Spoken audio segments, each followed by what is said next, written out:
एक शांत और सर्द रात थी। रिया, जो एक युवा लड़की थी, अपने काम से देर रात घर लौट रही थी।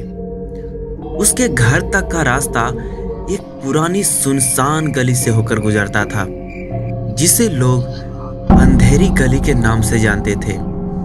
इस गली के बारे में कई डरावनी कहानियां मशहूर थी, लेकिन रिया को कभी भी इस पर विश्वास नहीं हुआ।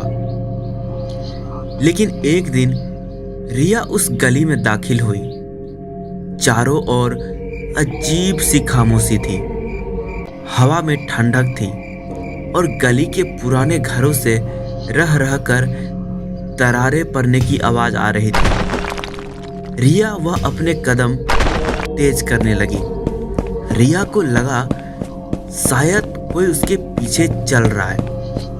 उसने अपने कदम धीमे किए, परंतु जब उसने पीछे मुड़कर देखा तो वहां कोई नहीं था।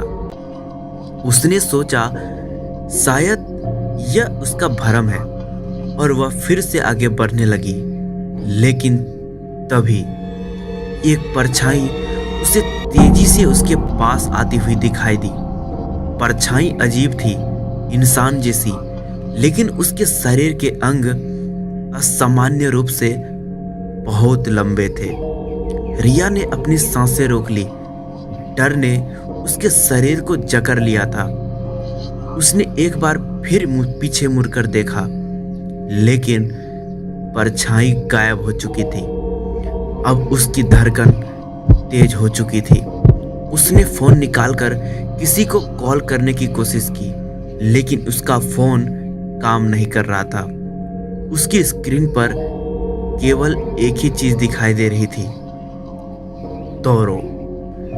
डर के मारे रिया ने दौड़ना शुरू कर दिया। गली जैसे कभी खत्म होने का नाम ही नहीं ले रही थी। वह जितना तेज दौड़ती, गली और लंबी होती जाती।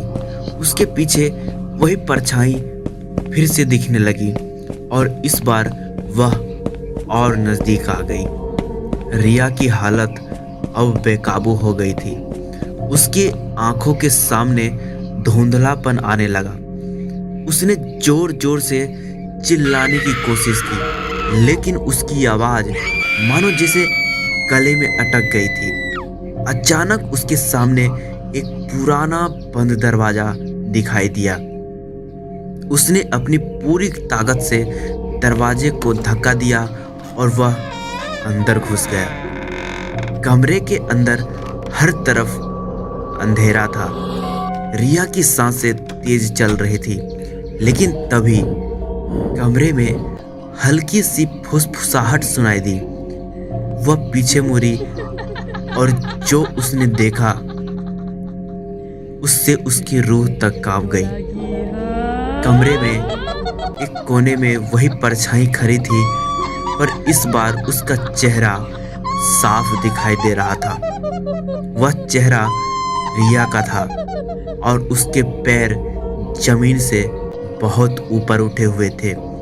रिया चीख पड़ी, लेकिन उसकी आवाज कमरे में गूंजकर गायब हो गई।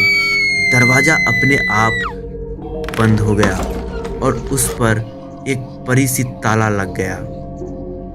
अब रिया के पास कोई रास्ता नहीं बचा था।